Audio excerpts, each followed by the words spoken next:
तोरा जवानी के गोदाम रे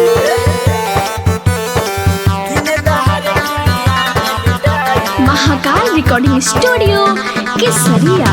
म्यूजिक बाय अमित तिवारी।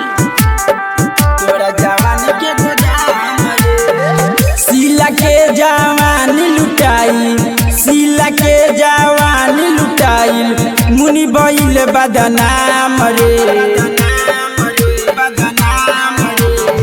सीला के जवानी लुटाई, सीला के जवानी लुटाई, मुनि बैल बदनाम रे, मुनि बैल बदनाम रे।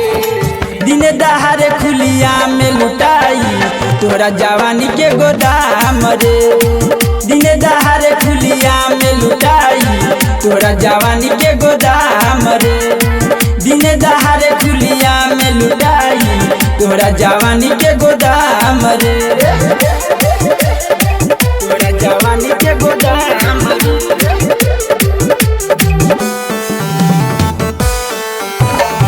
दिन दहाड़े खुलिया में लुटाई तोरा जवानी के गोदाम रे। छपरा में गइले त कई बेर छुआइले, आरा के लाले उठ लाली लगैले, बढ़िया के बाली ते कान में सजैले, पारे जी तोहरा पर नजर गरैले। छपरा में गइले त कई बेर छुआइले, आरा के लाले उठ लाली लगैले, बढ़िया के बाली ते कान में सजैले, पारे जी तोहरा पर नजर गरैले। आज के रतिया बच न पाई, आज के रतिया बच न पाई, सौदा तोहर तमाम रे, सौदा तोहर तमाम रे।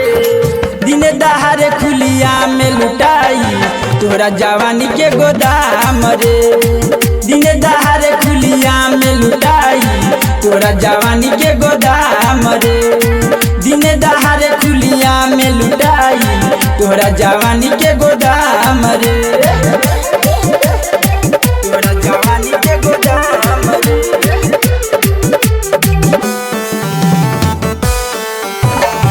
दिन दहाड़े खुलिया में लुटाई तोरा जवानी के गोदाम रे। 16 के उम्र भइले तोहर जवानी, लइका त लइका है बुढ़ो न मानी।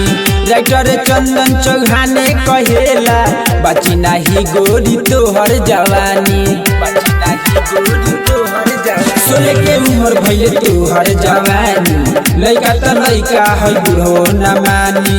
राइटर चंदन चौहाने कहेला बाची नाही गोरी तोहर जवानी।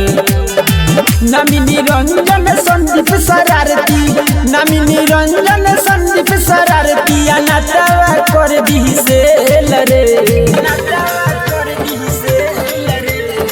दिन दहाड़े खुलिया में लुटाई तोरा जवानी के गोदाम रे। दिन दहाड़े खुलिया में लुटाई तोरा जवानी के गोदाम रे। दिन दहाड़े खुलिया में लुटाई तोरा जवानी के गोदाम रे। Mahakal recording studio.